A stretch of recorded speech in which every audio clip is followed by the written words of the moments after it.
So it's inauguration week. We got a changing of the guard that's happening this week, and all the chatter in a lot of the stock forums that I look at are all kind of saying the same thing, that this could be the market high, and that after we change out the executive office and we also move to a, let's call it, bluer Congress, is this the beginning of the end for the rally in the stock market? We're going to talk about that. I want to talk about also what I do when we have times of uncertainty, like this changing of the guard in a pandemic with printing trillions of US dollars. What kind of effect does that have on the stock market? And then finally, what we can do about it. So stay tuned. We got a lot to talk about. Let's get started.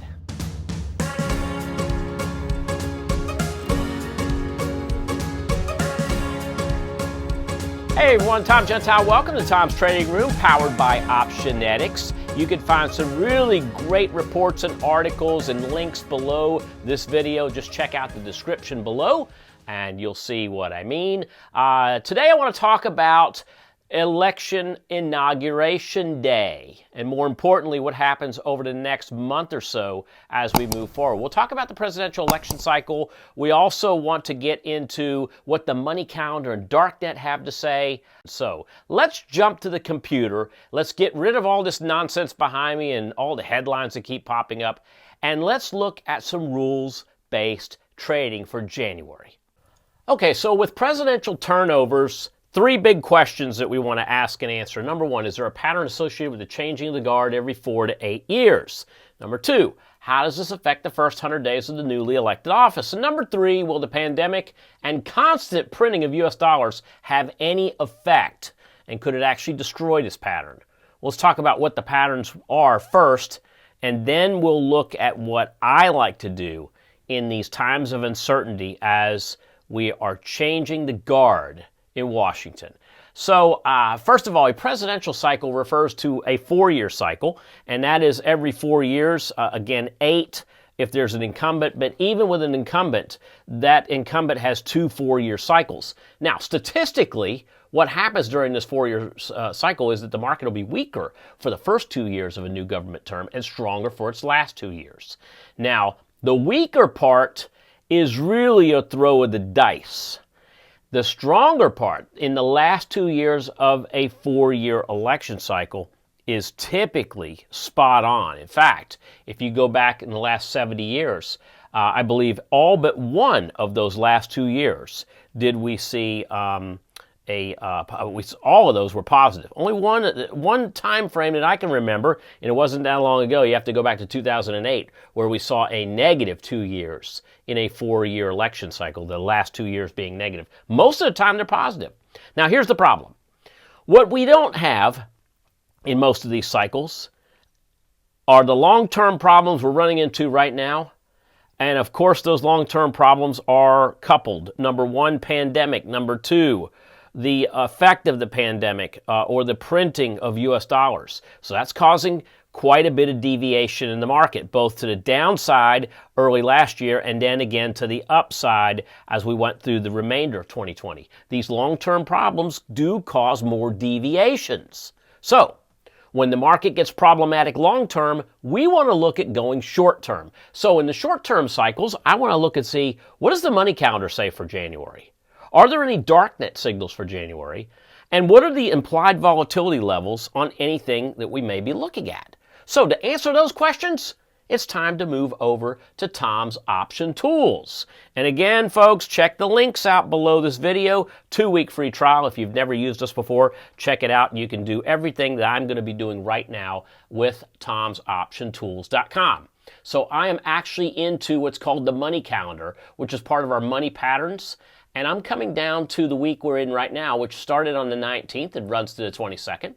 And I am going to look at this week and next week. So this week, I see 96% of our money patterns are all happening on the bullish side. 93 tomorrow, 96 on Thursday, 89 on Friday, and then we move to 88 the following Monday. So let's look at the 19th. And you can see the 19th And I'm actually going to rank this. There's a number of different ways to do this, but you've got stock symbols. You've got the duration of the pattern. Green means bullish. Red means bearish. All right, this is based on the last 10 years of history. Now, we also can see net profit, accuracy, average profit, the end of the pattern date, and the last year that this had a loser. This 5 means 5 years ago. This area here is very important to me. This is called the power meter. It lets me know how powerful the pattern is more recently than it was 10 years ago. So if I re-rank this, and I re-rank it by power meter, I can see NVIDIA at the top, Netflix, I see Charter on here, Adobe, etc. BIDU actually is a bear. So if I were to maybe mix a bull and a bear together, perhaps I look at NVIDIA. And I see NVIDIA has a pattern between now and February 19th. This is a 1-month pattern. And I can see during this 1-month pattern that it has worked out a whole lot better last year. 2019 is not so much, but you can see the pattern really came into play. All right, buying today and selling 1 month later. And if I go and look and see what happened last month, I can see certainly that we had this big move up from the 248 area all the way near to 320 area, but then settling out around 308. That's a nice little move there in 30 days. Can we make money trading options on that? We most certainly can, right? But that's a bullish pattern we see happening between now and mid-February. Now, what I also want to do is I want to take a look at that BIDU pattern as well. Because if we're in times of uncertainty, it's good to mix the bulls and the bears up. So this is one that starts on January 19th that ends on February 1st. Now, I typically find most bearish patterns happen faster than bullish patterns because, again, the bear takes the stairs and the bull takes the elevator, meaning that bullish patterns happen much faster.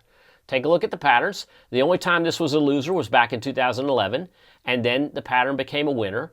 In 2 of the last 3 years, we had really big moves in this, and you can see here that this bearish pattern moved down from 142 all the way down to 125. That's a nice move down in a short amount of time. So this is a bearish opportunity. Put options might make a good deal of sense here, right? In any case, I've shown you a bull and a bear on January 19th, looking at NVIDIA to the bullish side and BIDU to the bearish side. All right, let's take a look at the day or the month once again, and let's take a look at what's happening next week. So on Monday, January 25th, I got 88% of these patterns are bullish.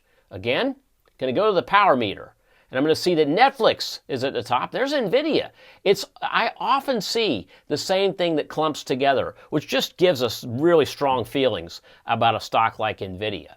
But I see Netflix on here, and then I come down, I see a few more, and I see CVS as a bear, and I see HSBC, that's a bank. That's a bear. All right, so when I see a bank as a bear, I might say, all right, let's take a look at this bearish bank, HSBC, and we can see that it had lost one time in 2012, but every other pattern was profitable. Some not so much. But last year, $2.99. All right, again, this is not a $1,000 stock.